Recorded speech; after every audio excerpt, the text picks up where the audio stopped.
Very cute sila ang paglalagay natin dyan kasi ramdam mo na yung moisturizer. Ay mga mommy cores! So this one, ito yung moisturizer talaga na ginagamit ko kasi very light lang siya and water based. Available din siya dito ngayon sa TikTok kaya buy one take one pa. Kaya nag-order talaga ang person. So ito, unbox natin siya ngayon. So kailangan moisturize lagi ang ating mga face kasi yung face ko medyo may mga dry area dyan.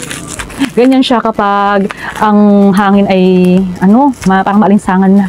Sa summer na kasi. So ayan. Okay, so meron siyang 75 pesos price off. Grand sale mga mommy cores. So, ayan. Buy one take one to kaya ayan nakapack siyang ganyan. Ayan.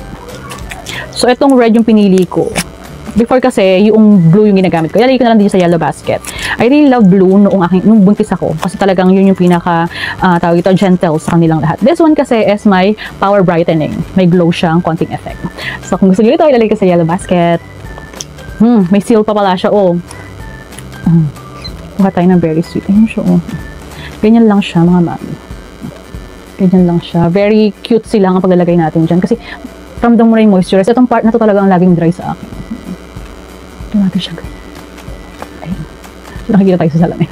So, kung gusto nyo ito, mga mami, ilagay ko sa yellow basket. Yun lang. Thank you for watching.